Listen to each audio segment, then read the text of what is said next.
right, folks, it's time for our Word Politics show that we do every Tuesday and Thursday right here on Pod TV. So definitely some great conversations that are about ready to take place, and I'm definitely looking forward to hearing from some esteemed guests that we have with us here on this particular show and all along that line. And of course, we've got some of our regular panelists that will be joining on this conversation and all in that kind of things that we'll be talking about both on the national and the international lanes and all in that kind of way. I did see that Sarah Huckabee Sanders has endorsed Trump for president. So that was one of the things that I saw in the news. And of course, some people are getting ready to find out what's going to happen in this third debate, which is this week as well. And there are five candidates that apparently have qualified. And of course, we do know that Mr. Trump is not showing up at this one either because he's got a sizable lead. And I'm thinking that he's thinking that why jeopardize the lead by participating in the debate and all in that space. So definitely it does look like we are heading into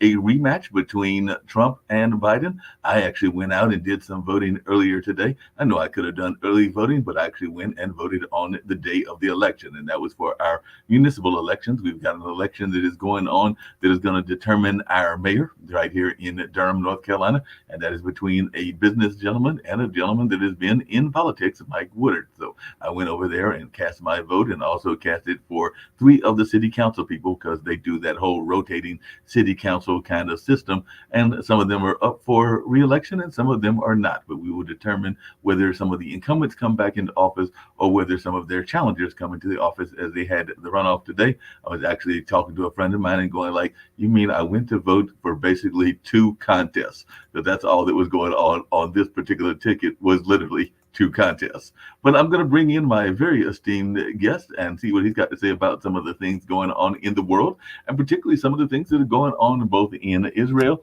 and in the Ukraine and Russia situation as well. So the first guest I'm going to bring on is retired Brigadier General Peter Zwack, and I hope that I pronounced that name correctly, but if I did not, he will let me know and all in that space. And I've definitely even seen him quoted in a couple of publications that I follow on a regular basis. So I do know that he's been following what's been going on in the war as well as what's just going on a military level. Because one thing that I've learned from my cousin, because I have a cousin that is retired from the military as well, he never could make it up to Brigadier General. He was trying to make it to Lieutenant Colonel. I don't even think he made it to that rank because they have this whole thing where if you don't make a rank by a certain time, they will retire you. So my cousin Emmett got retired before he could make it up to Brigadier General and all along those lines. But it does look like Peter Zwack has had some amazing career. I know that you were in that first Ukrainian war and definitely have been following what has been going on in that war, as well as some of the things that are going on in the Middle East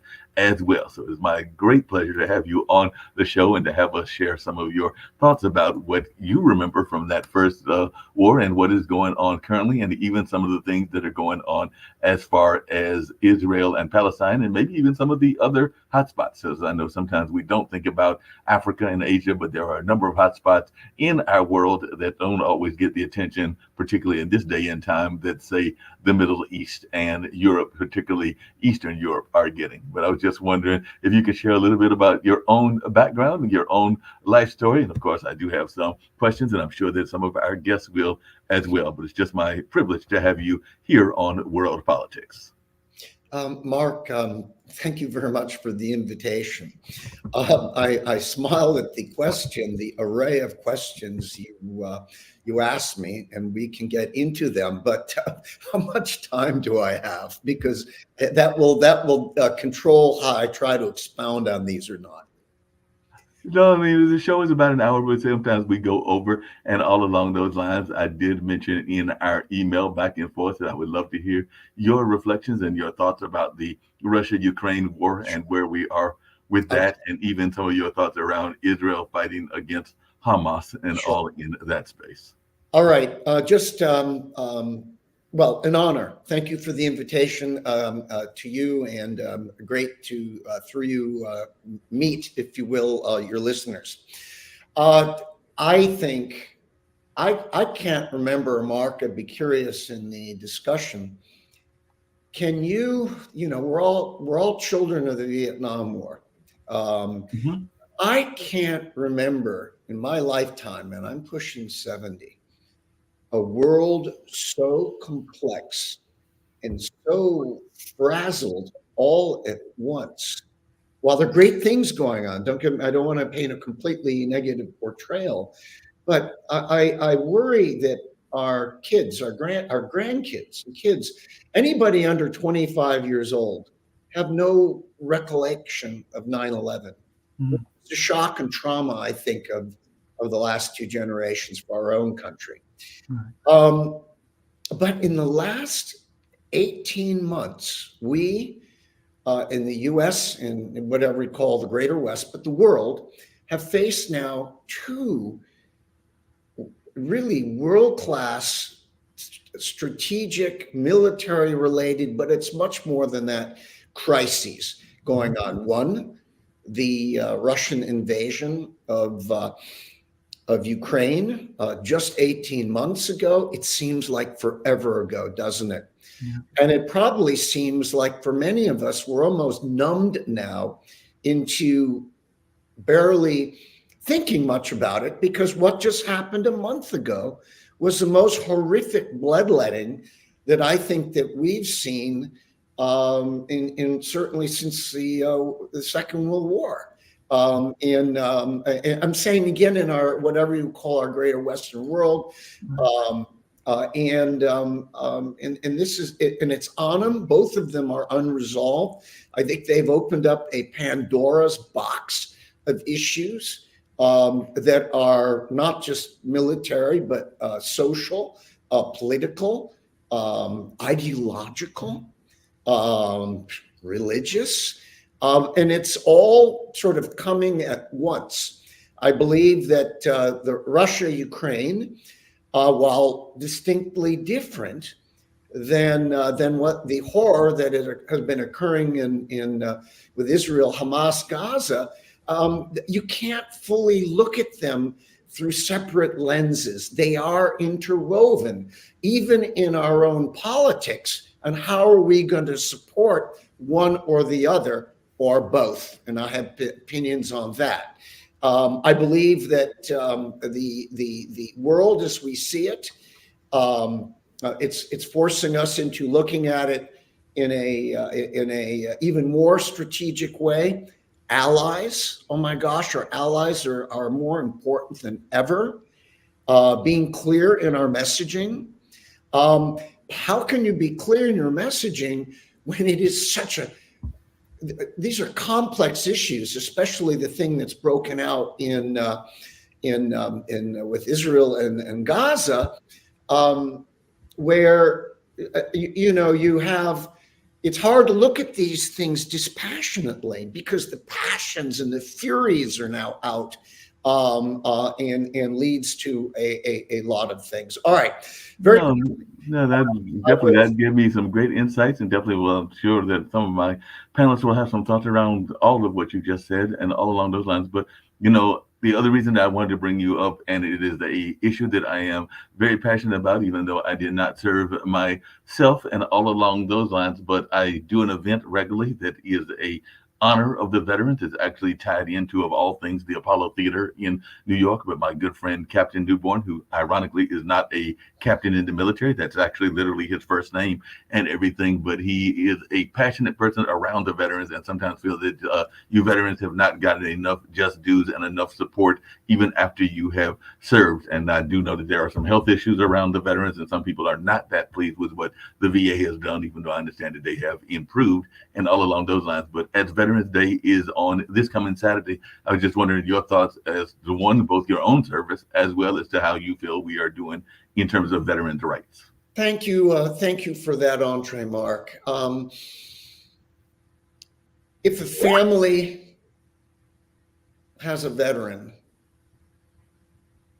as part of it or part of the history, that family is also a veteran. We have to look at it, certainly for those that have served overseas and abroad. But it brings in, again, when we honor Veterans Day and our veterans, and I am a proud veteran. I very, very am, very, very much. It is we can never again forget our families and the people that we have, our support structure, those who support us, those that are patriotic that may question us, but for the right reasons.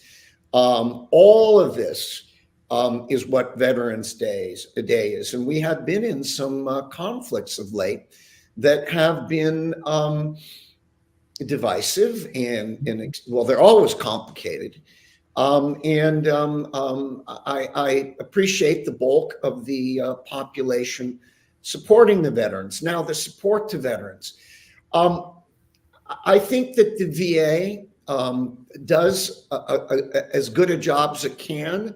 And when you consider that it's dealing with millions of veterans, when you're going all the way back to God bless the few remaining from the Second World War and the Korean War and Vietnam. And remember, the veterans issues on the medical side are not just physical, but they're also psychological. And you know, and these things way back were going on. PTSD in World War II, or Korean War, or even Vietnam. There wasn't a name for that. It was just combat fatigue and all of that. So there's a lot that's going on. There's a lot of support. There needs to be more. But I think that when you consider our process to a lot of countries in the world, we're not bad. And you know, care is uneven, and it's in part determined by location. I don't believe, and yes, I may have a bias there, I don't think veterans should be have their you know, their retirements taxed and things like that in certain states. But that's you know, that's sort of a side issue. Honor your veterans, honor the family veterans, the youth, the younger generation that has seen all this, but blessedly hasn't been really sucked into it like our fathers and grandfathers. Honor your veterans, say thank you. Thank you for your service. It does mean a lot to us, but I will also come back with the statement, thank you for that. But I will then ask, are you paying your taxes? And the person usually says yes. And then I will tell them, thank you for your service, because you are part of the whole nation that we have to, with all our warts and all our flaws, need to stick together. And that's serving, and that allows us to serve more effectively abroad and at home. Before I bring in our other esteemed panelists, as I promised I would do and everything, one of the other things that I was curious to ask you, and I'd love to hear your thoughts about this, is we are in the middle, and I mentioned it at the beginning, of a presidential race, a presidential contest, and there are some people that think that neither one of the gentlemen is actually fit to be commander-in-chief and all along those lines. But I'm just wondering, do you feel that the politicians are doing enough to support the military? I know a lot of times the even conversation around how much money we're spending on the military comes up as well. But as a retired brigadier general, are you pleased with the way that either the House or the Senate or even the presidents are doing in terms of their support of the military? Yes, I mean, again, it's, and when there isn't support and you know, what I would call, you know, basic great Americans, part of it is just cognizance of the veterans and what they do. We have a society, I believe, that is less connected to their military. But maybe that's a good thing up to a point. But I think there are segments of the population that are not patriotic in regard to veterans, but just simply are not fully aware or know. And so part of it is an awareness piece. Now, when people will occasionally play politically the veterans card to, you know, generate interest and votes, and then once in, back off. No, that's not helpful. But I believe that, again, I think most want to support veterans, Many of how much of our political class now, how many of them are veterans now? It's a very small percentage. And that doesn't make the veterans better than people, but it does matter. It does matter, and it presents awareness of these type of issues. So again, I think tragically, it takes a major conflict or something like that that engulfs large portions of our population, or something very controversial that increases veteran awareness. That's why I mention how important that we honor the families, because in many ways, that's where the support structure first and foremost comes for those veterans. And it was the families after the Second World War in that greatest generation that did the most, I think, to keep the veterans together as the VA and things like that were developed. No, and in that same line and all along those lines, I know that I mentioned at the beginning, and you kind of alluded to it as well, those two conflicts that everybody's watching on the news, and it is definitely tearing apart in some ways our country and everything. But you were a brigadier general. You've definitely dealt with some of these countries, and some of that we haven't talked about as well, including some in Africa and Asia. So with such divide, even in some of the areas that are going on, what advice would you give? And I'm sure that you're still in touch with some of the generals that are active and all along those lines. So those folks that are dealing with, say, a Middle East, where you've got a side that is maybe pro-Palestinian and a side that is very much pro-Israel. And we know Israel is one of our major allies and all in that space. So it does seem like it's very complex issues that are being dealt with. And I'm sure they were even complex when you were brigadier general as well. So what kind of advice would you give, or have you given, for those that are putting on and trying to come to some resolution in these situations? Mark, I just have to tell you and your audience, I started in the Army. I walked off the street near Greenwich Village in New York and enlisted. Had hair down to here. It was 1980. And enlisted for 3 years as a private first class, and then went to officer candidate school, and then and OCS, and I was going to serve for 3 years and get out of the Army and go into business, in the wine business, believe it or not. And then I don't know what the hell happened. I ended up staying in the Army for 34 years.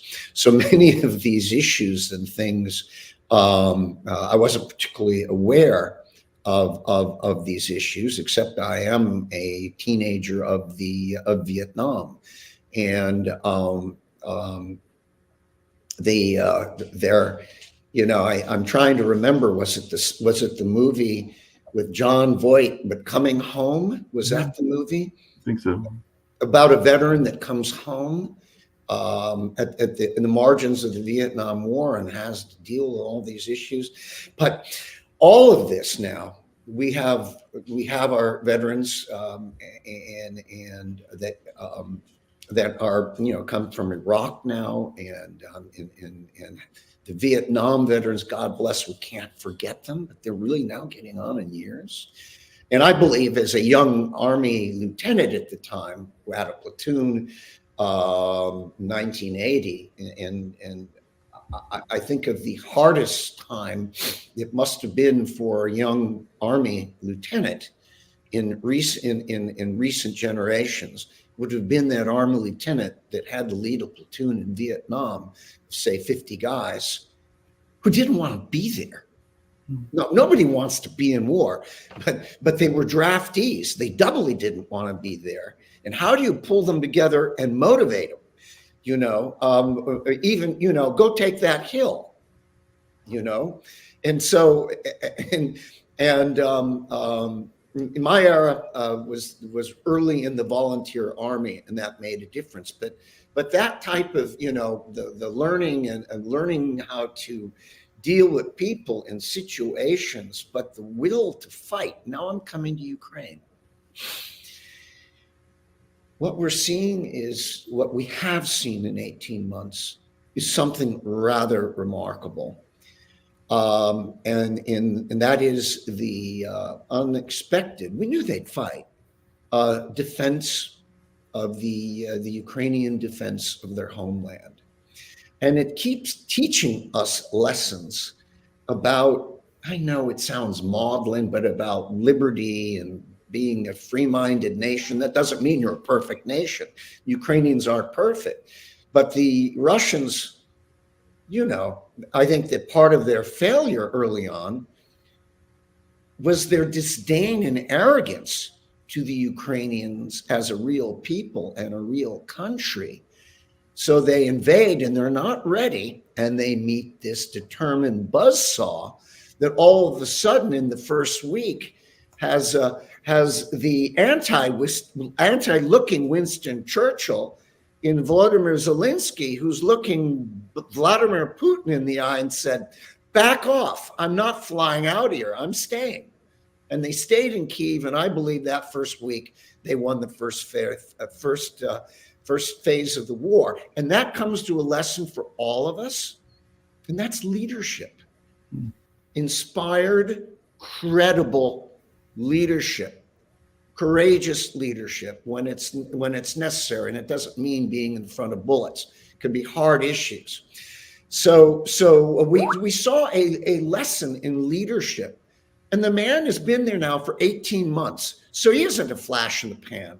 And yeah, he irritates us at times and is trying to, get more support, but he's fighting at the helm of a nation under existential assault, will do anything for his nation. And the lessons that pour out of that are extreme. Now, when I talk about arrogance and hubris and underestimation, I look at Israel, and I'm all in with Israel, but I am an old combat intelligence officer, and I know that trying to anticipate the move of a potential foe is hard on a good day and really hard on a really opaque, cloudy day. Now, I believe what happened with the Israelis, in part with that superb intelligence system they had, Shin Bet and Mossad, was the same human factors in part that affected the Russians and how they assessed Ukraine. Meaning, I think that the Israelis, and again, I'm all in with them, they, I think, had a disdain for the Palestinians, kind of looked down on them a little bit, and they just didn't think the Palestinians could pull something like that off, even though they had to have had a torrent of indicators, but they didn't connect the dots, and they had a failure of imagination. That's sort of what I think. It's a little bit like us in 9/11. We were getting all the information in bits and pieces, but couldn't connect the dots and had a failure of imagination that something so big and monstrous could actually be accomplished by these guys. I think that's a little bit what happened with the Israelis and the Palestinians, and I believe that's what happened somewhat with Putin and the Ukrainians. And so I just throw that out there as a psychological aspect of it. And you got to check your work, not just in the methodical way of adding up tanks and airplanes and capability, but you got to check your own wheelhouse and say, you got to go through your own critical thinking in your headquarters and who you're talking to, and can't let politics drive it. We've learned that repeatedly. Speaking of things we've learned repeatedly and everything, and I'm going to bring in the two founders of the network, and I've got other people I'm going to bring in as well. But as I bring them in, that being Kim Calhoun, who is one of the founders, and Nick Palveda, and all in that way. So they are glad to have you here, and they are definitely the founders of the network. And we've got a bunch of other folks, including Jim Eads, Sasha Star, who is originally from Ukraine, and as well as Rick Rosner and Jim Ead and a number of others. One of the things I was curious to hear, and we've also got Frank, and Frank is involved in the gas industry, is my understanding from Kim, but he can explain some of that, and we might get some questions to him as well. But one of the things I was curious about, Brigadier General, is one of the things that I've heard people complain about is and you kind of alluded to it, is how we sometimes are knowledgeable, but we don't always want to acknowledge what we know. And there were some people that would even say that we knew about the attack on 9/11 and that we could have prevented the attack. I've heard some conspiracy theories that go even deeper than that. And I've also heard some people that have said that we have this bad habit, and I don't know what your thoughts around this, but of training those that then turn against us. Because there are people that have talked about how we have trained some of the members of even Hamas. We definitely trained Noriega and some of the folks in Latin America and all in that space. But I just wondering your thoughts, because I do know that we sometimes train people that we are thinking of allies or they are strategic allies, but then sometimes they, I hate to use this analogy, but they stab us in the back. Mr. Zwak, your thoughts, and then Rick has a question for you. Okay. I would like to hear one or two of your panelists, and then I'm going to come around to it. Well, let's bring Rick on because he had all right. I just want to say that Russia seems to be the common denominator in a lot of horrible stuff that's going on right now. There are rumors that Russia may help North Korea expand its nuclear arsenal.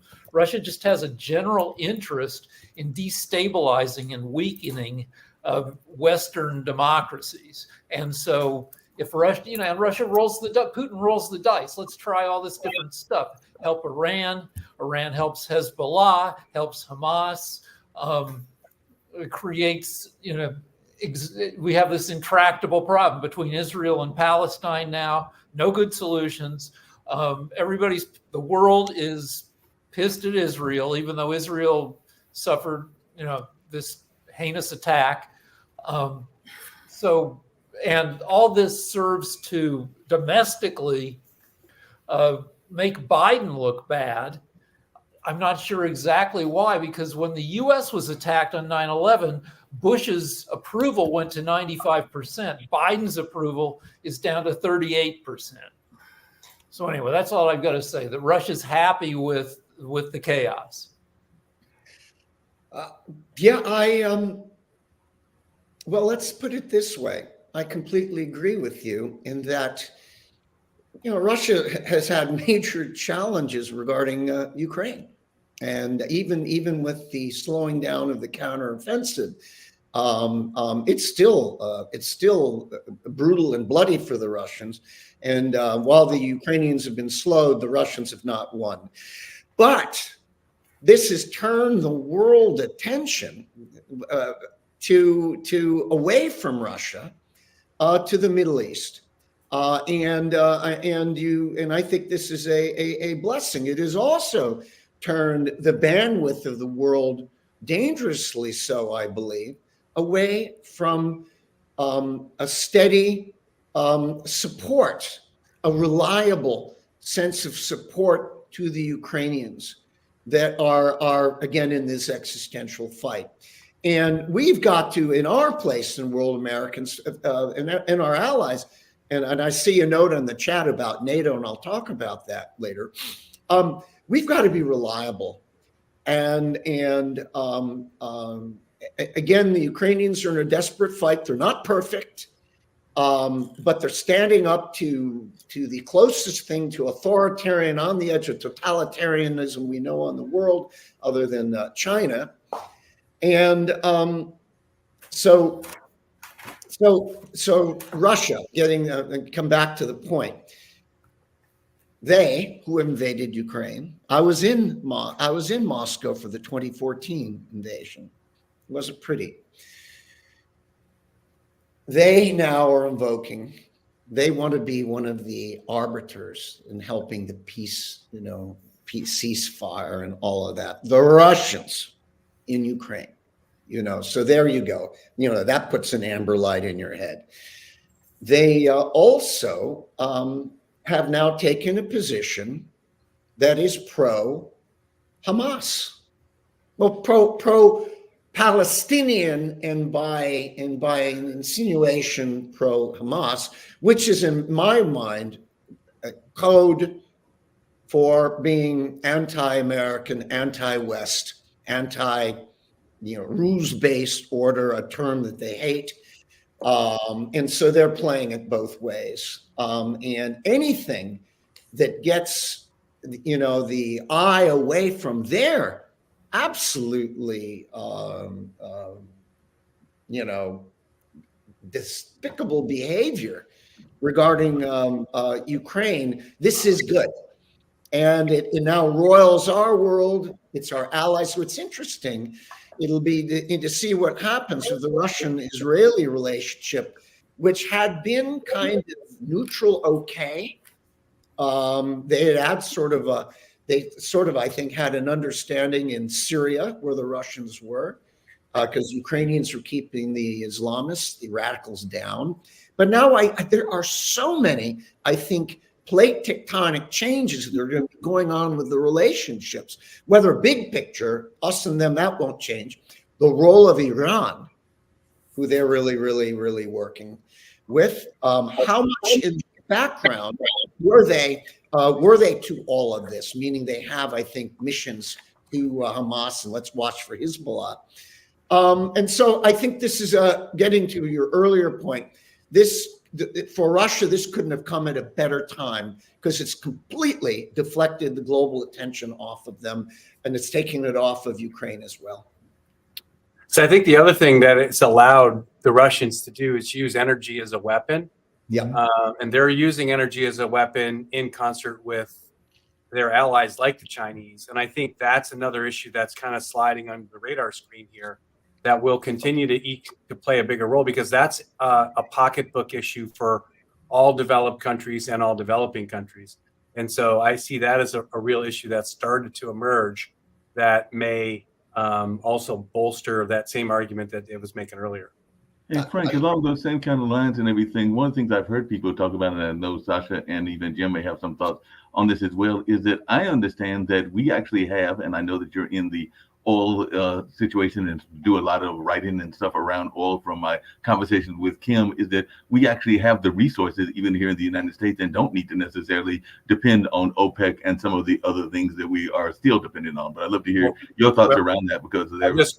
I'll just quickly say, yeah, we've done a good job over the years of starting to develop our own resources so that we're less involved and less reliant on the Middle East, especially on the oil front, by using natural gas. But that also has helped us become a better ally for the Europeans, who are heavily dependent, or were at least heavily dependent on Russia, and still somewhat are. And the only other real aspect that's real interesting now is, as we move towards an energy transition to, away from oil in some cases and more towards electric vehicles and solar panels and things like that, we now become even more reliant on places like China, who have a box on not only the development of critical minerals that we need for all those things.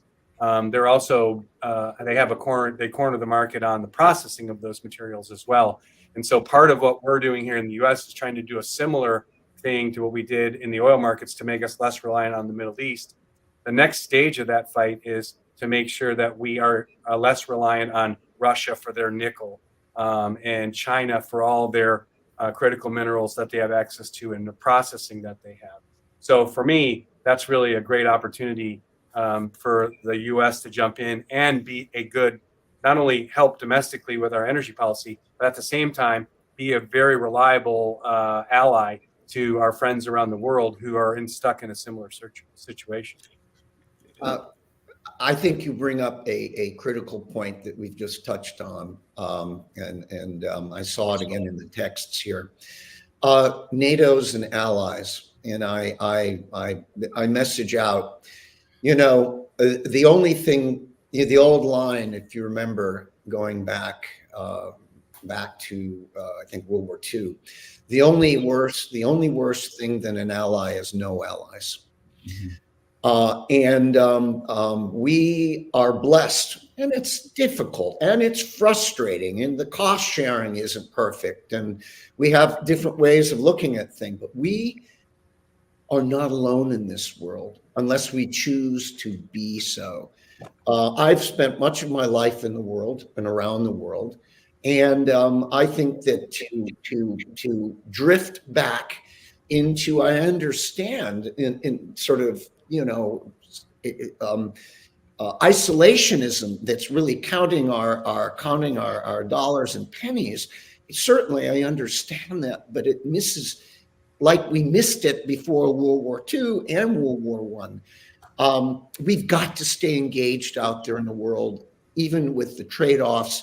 When you have allies like Europe and in Asia, those are also great business markets. It isn't just about military for us. And when you come to a crisis like this or these, it gets complicated, but we have real allies. Russia, really, what was their ally? They have a big partner in China that plays a little bit, cute with them. But pushed against the wall, they would probably pull together because they got no one else except what? Iran. And oh, by the way, can you imagine? Could you believe, ladies and gentlemen, the sight of Vladimir Putin, almost like a supplicant, going and meeting Kim Jong-un of North Korea, last month in Vladivostok, basically looking for weapons and ammunition of the type that the Soviets used to sell or give to the North Koreans in large amount. And you call that greatness? But they pulled together, in some type of weird 21st century axis, if I could use that term. And I don't throw the axis of evil, but you just look at what the axis was before World War II, how it developed in the late 30s. And these strange non-ethnic, non-culturally linked nations, like the Nazis, the Italians, and the Japanese, and some Eastern Europeans, pull together because they're like-minded authoritarians, and they see what we stand for as a threat. We have, I think, a mutation of that going on today with, I already mentioned them, with Russia, China, Iran, North Korea. You have what you call the BRICS nations is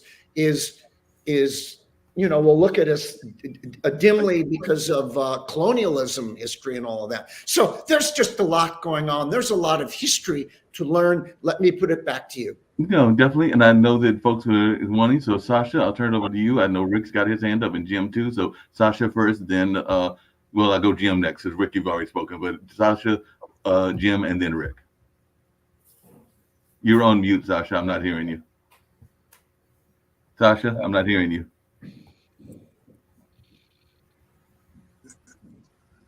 Now can you hear me? Now I can hear you.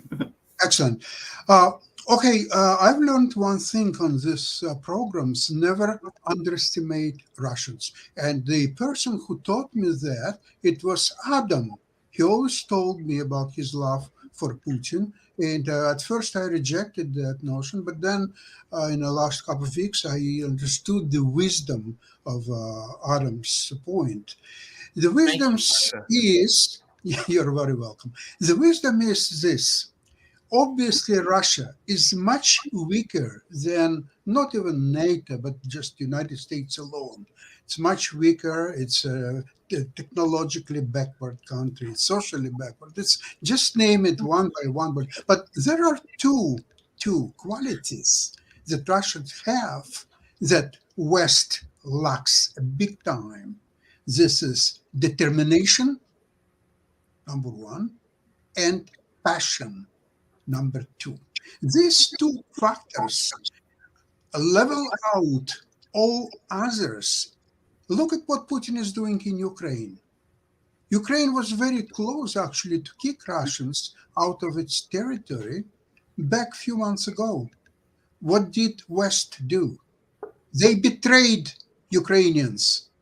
They didn't send them the weapons that they promised to send them, and they urged Ukrainians without any air force to barrage into Russian position, which was heavily fortified, minefields, like incredible minefields that never in the history of the wars were ever erected.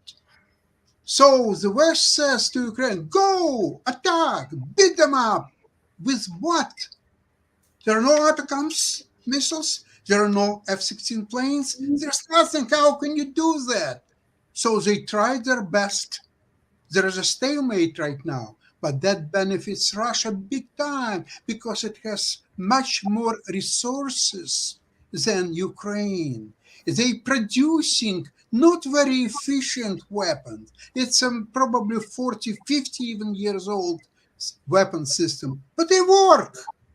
They work. They can kill people. And that's what they're doing. And where is the West? Well, they have a Congress, they have problems here and there. Now Israel is in play, and so on and on, and here and then. So Ukraine now is a lost case. Now they have problems in the government. Now there is a talk about that Zelensky is no longer effective as it was before. Yes, he is not effective because he failed this attack a few months ago, and there is nothing that can resurrect it. So Russia is now infiltrating all Western world with their propaganda, with their trolls, and they're going to universities, and they're creating all these left useful idiots who are brainwashing our kids and grandchildren. And this is what Russia, this is all Russia doing. Israel, Hamas, Russia. Anything with Iran going on, Russia. So you just don't understand what you are up to. Peter, are you agree? I'm here. Yeah, he's with you. We agree. What do I think? What do you think? Yes, exactly. Well, I have to push back on one word, and that is the word betray. I don't believe we in Western Central Europe betrayed Ukraine. We were slow. Yes, and that is 2020 hindsight. You know what? It's even, excuse me, it's even worse than betrayal. Betrayal, okay, you didn't send anything or so on. So Ukrainian would not attack Russians without any support from the air and without any proper ammunition. What you did, though, that you promised that you will deliver so much and that much in that period of time, and you urged Ukrainians to start their attack back in June, July of this year, and then you know what's happened. No, you want to replace betrayal with some other words, please do so. There was that look, it was slow. You go all the way back to February, March, April of 2022. I sometimes use the phrase, you are where you are when you were. Now, the Russians had just come in en masse, massive invasion, horribly executed, horribly planned ultimately.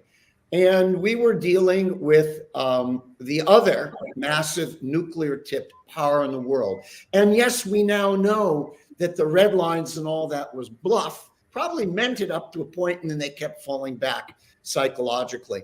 There was no intention, though, in my mind, to betray the Ukrainians. We were slow. We were bureaucratic. We had to, we argued about what this and all of that.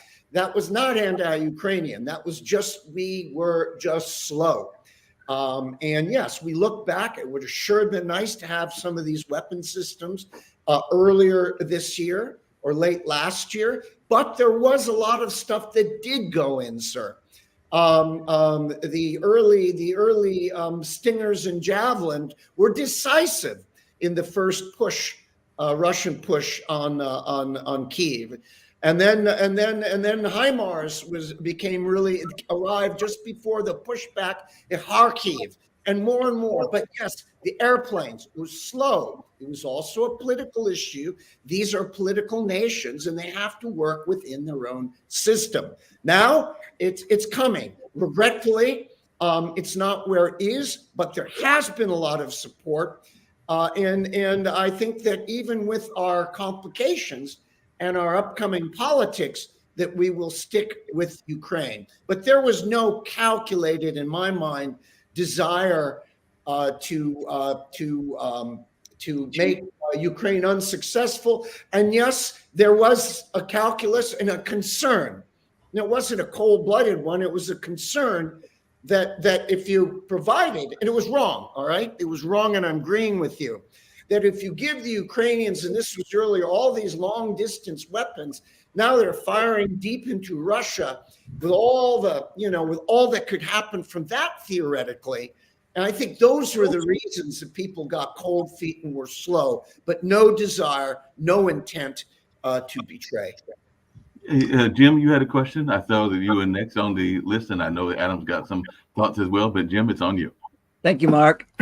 Yeah, I'm going to make some statements. If I may have a question, I don't know it yet. But Peter, sir, I really admired what you have said and enjoyed listening to you talk. And it's not going to sound like it when I say the next few things, but I really have. Far away. Yeah, I have a great deal of respect, and I'll circle back to it. But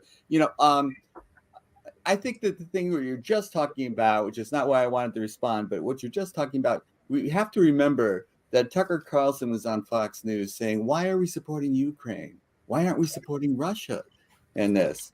And our former president Donald Trump was, pretty much taking whatever Putin was saying as gospel.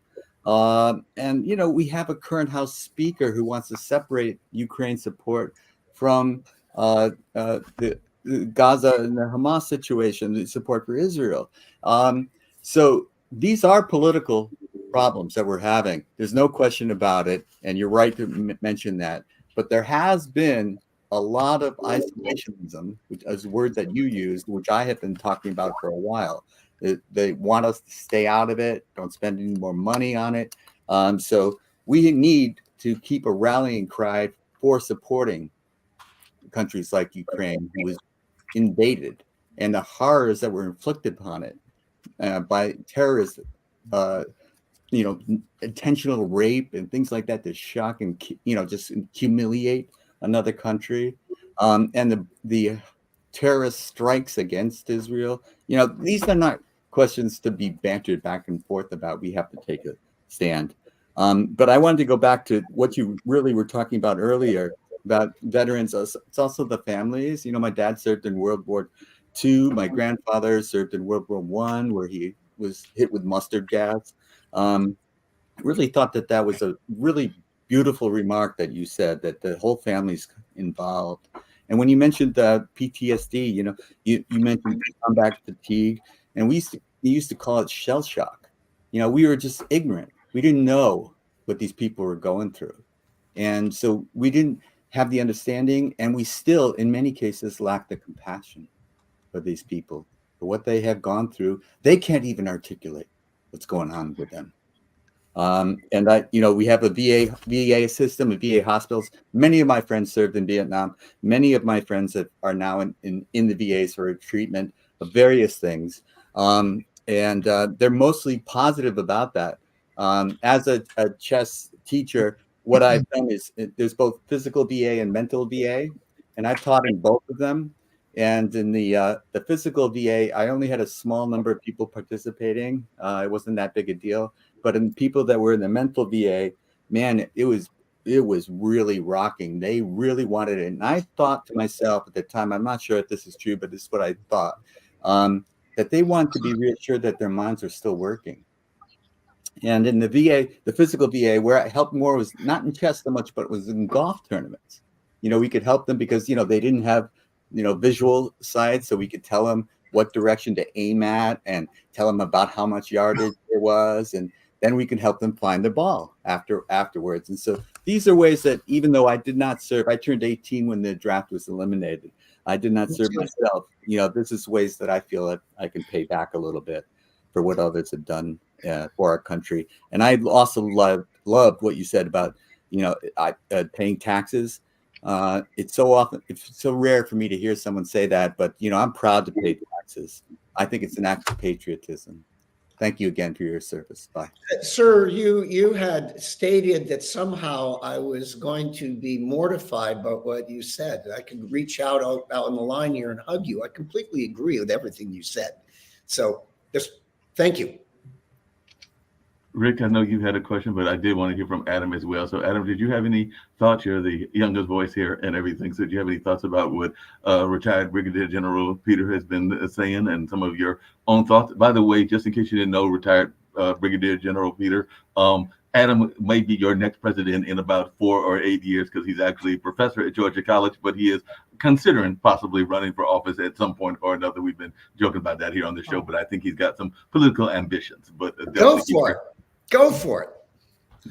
Well, Peter, it's an honor to meet you, and it's just wonderful to have you on the show. Thank you. I just have 2 quick statements and wanted to get your thoughts. One problem I have when people talk about Russia and Ukraine, Israel, and Hamas is that the situations to me are far more complex than often the political narratives show.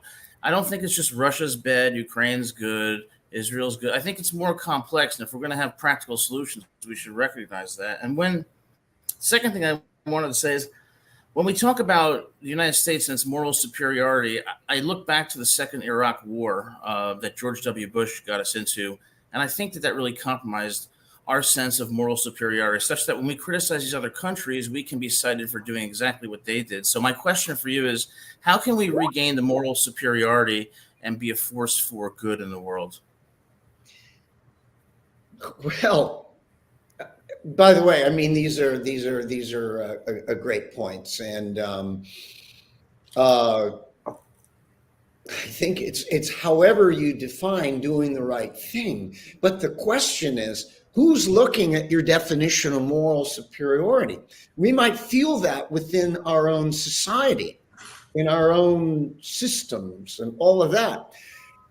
And I am all in on Israel. All right. They are in a desperate fight. They are going to take it to them. They've been shocked. They've been grievously hurt.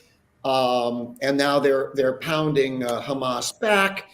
But in that, in how they're pounding them over time, leads to a situation, while with our total support, there will be parts of the world support us, and then parts of the world, it's sort of the non-aligned nations or whatever, and much of the world will be against us because of our support for Israel and the horrendous civilian loss of life that's going on. And again, I support the Israelis, all right, very much so. But this is hard stuff, getting to the gentleman earlier that spoke. I'll tell you, I worried for Israel that this has gotten so ugly, and whether those that would do them and our side harm on the information sphere have been able to take what was a horrendous attack that was there wasn't a 1% of support unless you were a deep Islamist somewhere. And somewhere in there, the Israelis have lost, in parts, it's certainly not our world, but the parts of the world, whatever moral authority and ascendancy they had on the 7th and 8th of October, such as the information sphere that we're in. And we are kind of sucked into that vortex along with a number of our friends and allies. And we've got to stick with them while continuing to give them hard advice. So you really raise a complicated issue, in moral authority. One person's high morals is somebody else's, sewer. And I think we're struggling with this in a I can't imagine a Gordian knot, meaning a peaceful solution, Israel-Palestine in a generation or two, because there will be no reconciliation with the extent of violence that's going on there and the two-nation solution that many of us have supported. I'm sorry, you brought up great points. You got me going on the moral authority. No problem. Rick, you had a question? Yeah, I have a question for the general, but first a quick rant. We need a national push to come together and quit believing in crazy bullshit. We pulled together for World War II. We pulled together for much of the Cold War. We came together after 9/11. It's obvious that it's to our advantage to support Ukraine, and also from a view of justice to support Ukraine. And my question, Frank talked about all the mineral wealth throughout the world that we need to support, clean energy, new technology. We can't get we can't be the world's friend if the world thinks we're crazy. So my question to the general is, do you think we can pull together as we did during World War II? And how can we do that with so many powerful news media outlets pushing division? This is again, we're running out of time, and I don't want to, I've already hijacked a lot of the time.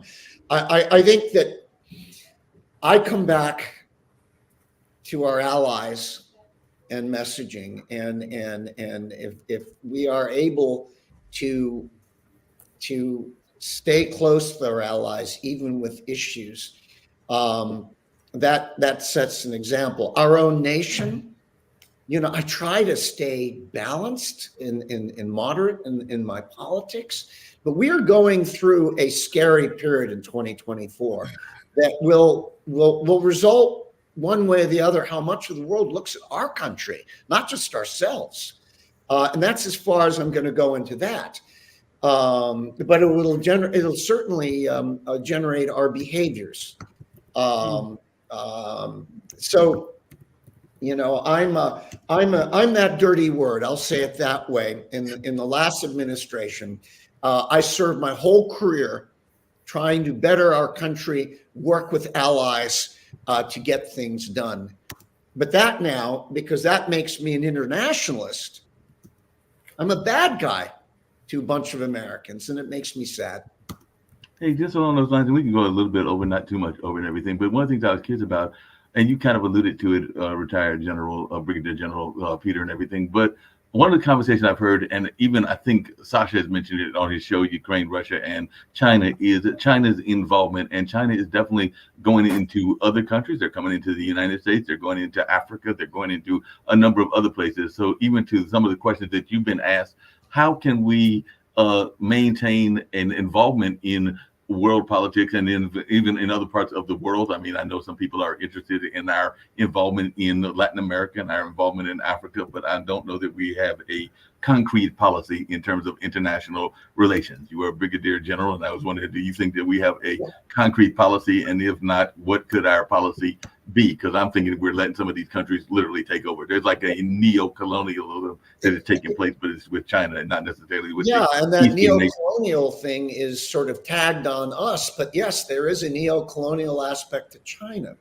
But friends, I will just say what's happened now in the last month, and then the last year and a half. The last month has, I think, going to twist and bent a lot of the assumptions and relationships in the world and how we're going to be doing foreign policy and with whom. What has happened, I think that whoever designed the Hamas attack and the spiders in the web beyond Hamas were wildly successful beyond their belief to vibrate the world and get the street talking in ways that I think are going to pull and yank political alliances, national alliances. How are we this work with the Abraham Accord with our last administration, and Biden team followed up on it in getting closer with the Saudis and the UAE, ostensibly was one reason people surmise that they wanted to create havoc with Israel and break that all up. So there are a lot of assumptions and relationships that are going to be tested. But I think what is key is we've got to stay tight with NATO. That's answering your question that was there. And we've got to stay close with our Asian allies. What was remarkable was the work that was done to get South Korea, and a number of you are probably Korean veterans. I have a son there now. And Japan to almost on the defensive side reconcile in a way that would have been unbelievable even a few years ago. So we have to continue to work the margins, because right now the the center is in royal. The messaging, the way we look at the world, I think has been upset somewhat at the head. Whole new generation of youth, younger people are experiencing something that many of us did and have not, and having to adjust. And then on top of it, you throw on social media and AI and cyber and all of it, and you get quite a stew going. Yeah. Well, and I have to jump off here, so I just wanted to thank you for doing this, General Zwick. But I also wanted to just mention one of those things substantively where we can, again, continue to build those bridges is in the energy space, right? Because we're energy rich. And so the more we can use our energy strength as a diplomatic tool, the better off we're going to be. So that's just another thing that I'd leave everybody with for that as a means for getting us to whatever we want, whether it's an energy transition, whether it's just helping our friends get a more comfortable energy transition, and it just gives us a leadership role Everybody needs energy. Absolutely. Frank, along those lines, I know you got to jump off, but hopefully you'll come back on this show on a regular basis and everything. I've definitely enjoyed some of your remarks. We'd love to come back, and I look forward to it. Sorry, I have to jump off early. Thank you very much. Take care. Thank you very, very much for the invitation. I'm honored. Yeah, no problem and everything. Sasha, you had a quick question? Peter. Very quick question. U.S. Took very inflexible stand pro-Israel, 100%.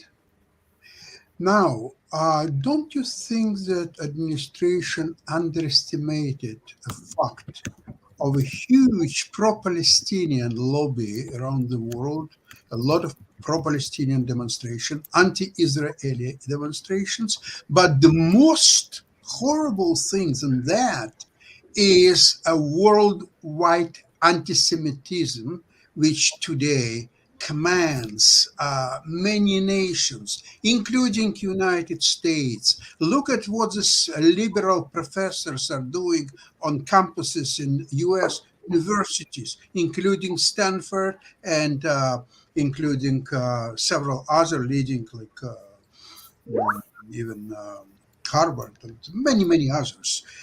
So what, in effect, U.S. is putting themselves in a very, very dangerous situation, unless it's prepared to fight anti-Semitism all the way. Well, as we have, this is, as the Middle East has done, and that is pulled us in more and more, and the narrative now is toxic out there. And you're right. This has brought out, the demons that have these classic intractable furies, including anti-Semitism and Islamophobia and all of that. And it is raw for all those first generation students in schools and universities around the world, where they're still finding themselves and their identity, and now they're faced with it. While there were always problems in the Middle East, really you had 82 in Lebanon, and you had the Intifadas, but you had really not since the Yom Kippur War in 73 did you have such a dramatic blowout that has just gotten everybody so passionate, and the fact that the media is doing their job. I may not like some of the spin and all that, but to broadcast these things, the horrors of these, it's made this thing uncomfortably close, and it makes people take sides. And I'm one that's completely caught. As I'm a pro-Israel guy, have been forever, been there, worked with the Israelis, but I'm of the mind that they should have went in hard, but to continue the way they're doing it, rather than going into small unit operations, which are going to be more costly. Nobody knows the number, but we're talking thousands and thousands of Palestinians dead. And we can say that, the Hamas were among them, they were supporting them, but there were still civilians But it's a mess now, and that has inflamed the world, and it's made moderates especially really, really challenged. So again, I'm all in with Israel, but I am struggling with some of the aspects I've seen. Yeah, definitely, I can understand that. Kim, you said you had something you wanted to bring up as attention as well, and then we're going to wind down. I just wanted to have the opportunity to thank you, General, for serving and your sacrifices that you have made. And this has been a very beautiful, informational show today. And thank you for coming. You're very kind. you. Thank you. It means a lot. Thank Peter, you. I think your biggest sacrifice was the last hour being on this show. I hear, Yaslushu Udarenia. Where are you from, sir? I'm from Ukraine, Odessa. Okay, извините, я наговорю. Yeah, вы хорошо говорите. But I hear the accent. Очень хорошо говорите. Thank you. Okay. Спасибо. Очень приятно, я надеюсь, у нас возможность время поговорить. Спасибо, дорогой. Не за что. Add a little bit of translation, and I'll have to get Sasha to translate what y'all just said and everything. Done, Brigadier General, and all along those lines, if you have some final thoughts that you would like to share, like I said, I have thoroughly enjoyed this conversation. You've definitely brought some light to a number of issues, and like I said to the other gentleman, I would love to have you come back whenever you're able to come back. I know that you are oftentimes busy with many conversations and many things that have you on the media circuit and other circuits, but anytime that you are able to come back, we do this every Tuesday and Thursday, and I would love to extend for you on behalf of Pod TV, and I think that Kim would agree with me, the invitation to come back whenever you are available on Tuesdays and Thursdays, because you do bring some amazing insights into what is going on. So First of anytime all, again, I'm honored, and your questions and the discussion helps me. As some of you know, I do get out and speak occasionally in media, and I'm struggling with these very issues and what to say. So I'm constantly talking through really good questions. I think that you can have hard, fixed thoughts, but you've got to be flexible, and I'm fighting to be flexible and not dogmatic and doctrinaire, because this is such a fluid situation. You know, there's the hard black aspect of it, the butcheries, and then there's the white, the humanitarian efforts, but there's all that gray area that we are now having to face, that we've just talked about in the last hour, both with what's going on in Israel-Palestine, less so in my mind with Russia-Ukraine, but that's still there, and we can't forget that. Bottom line, we are all in this together. As veterans have their families, they're in it together. We as Americans are all in this together. To get at your point, I'll end on that. We need to pull together, not tear each other apart politically and ideologically. We've got to figure out a way through this difficult time. And then forgive me for doing this, but you might be interested. My book, Swimming the Volga. It's about my first 10 years in and out of Russia on the very, very ground level that might get into some of these. It's easily obtainable on Amazon, and I'd be honored if you guys, some of you went out and got it. Mark, again, thank you. You and your team, you really got me going. You really got me animated, and at least we're all feeling strongly, which is what the first thing we need is, to feel strongly about something. And at that point, we try to bring our thoughts into a more definable future. Thank you. Be safe, all of you. God bless, and if I may say, world peace. Thank you. Appreciate that. Thank you. Thank you. No problem. And on that note, we're getting ready to get on out of here, but this was a very enriching conversation. And like I said, we're out of here.